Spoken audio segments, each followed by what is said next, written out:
Hello students, welcome to Shiny Max. 9ஆம் வகுப்பு பயிற்சி 8.3ல் 5வது கணக்கு பார்க்கலாம். தரவுகளின் முகடு காண்க. நம்மளுக்கு இங்கே அட்டவணை கொடுத்துருக்காங்க, கொடுத்துக்கிட்டு முகடு கேட்குறாங்க. சரிங்களா? தீர்வு ஃபஸ்ட்டு தந்திருக்க அட்டவணை அப்படியே எடுத்து எழுதிக்கணும். இங்கே வந்து கீழே கீழே எழுதணும். ஃபஸ்ட்டு தந்திருக்காங்க பார்த்தீங்களா மதிப்பெண், அதை இந்த மாதிரி கீழே கீழே எழுதிக்கணும். அப்புறம் 2வது மாணவர்கள் எண்ணிக்கை, இதையும் கீழே கீழே எழுதிக்கணும். எப்போவுமே அட்டவணையில் 2வது இருக்கக்கூடியது எஃப். ஓகே, இதை எழுதிக்கலாம். இன்னொரு விஷயம், நம்மளுக்கு இங்கே அட்டவணையில் முதல் கொடுத்துருக்காங்க பார்த்தீங்களா, இது வந்து குழு மதிப்பாக கொடுத்துருப்பாங்க. 0லேருந்து 10, 10லேருந்து 20, இந்த மாதிரி குழு மதிப்பாக கொடுத்துருந்தா முகடு கண்டுபிடிக்கக்கூடிய ஃபார்முலா இதுதான். ஞாபகம் வச்சுக்கோங்க. இதை வச்சு தான் இந்த சம்மை நம்ம சால்வ் பண்ண போகிறோம். ஞாபகம் வச்சுக்கோங்க, எல் கூட்டல் f minus f one divided by 2 into f minus f one minus f two into c. Okay, இப்போ இதோட மதிப்பெல்லாம் நம்ம கண்டுபிடிக்கலாம். அதுக்கு எஃப் இருக்கு பார்த்தீங்களா, இந்த லைனில் இருக்கக்கூடிய மிகப்பெரிய எண் எதுன்னு ஃபஸ்ட்டு பார்க்கணும். மிகப்பெரிய எண் எது? 46. அப்போ இதுதான் என்னது? எஃப். இதுதான் எஃப்போட மதிப்பு. இனி எஃப்க்கு நேராக இருக்கக்கூடிய மதிப்பில் ஃபஸ்ட்டு இருக்குது பார்த்தீங்களா, இதுதான் எல். எல்லோட மதிப்பு 20. இனிமேல் எஃப்க்கு முன்னாடி இருக்கக்கூடியது எஃப்1. எஃப்1ஓட மதிப்பு 38. அப்புறம் எஃப்க்கு அடுத்து இருக்கக்கூடியது எஃப்2. ஓகேங்களா? இனி சி. சீனா என்னன்னா பிரிவு நீளம்.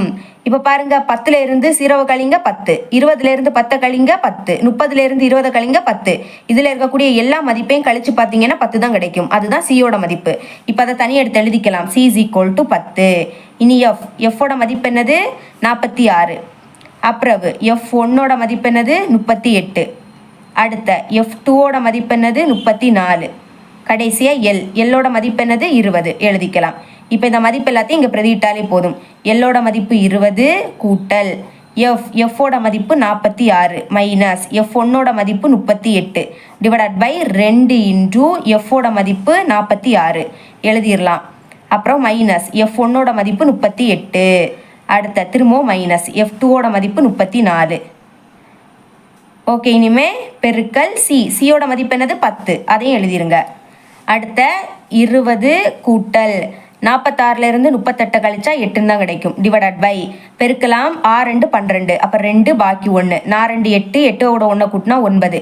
அப்புறம் ரெண்டுமே மைனஸ், அப்போ மைனஸ் குறியீடை போட்டு 2ஐயும் கூட்டணும். 8 4ஐயும் கூட்டினா 12, 2 பாக்கி 1, 1 3 கூட்டினா 4, 4 கூட 3 கூட்டினா 7. அப்புறம் இன்டூ 10.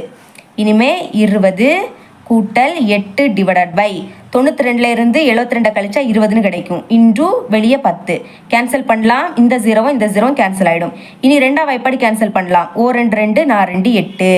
அப்போ இங்கே 20 இருக்குது. அடுத்த கூட்டல், இங்கே பாக்கி 4. 20ஐயும் 4ஐயும் கூட்டுங்க, 24ன்னு கிடைக்கும். இதுதான் முகடு.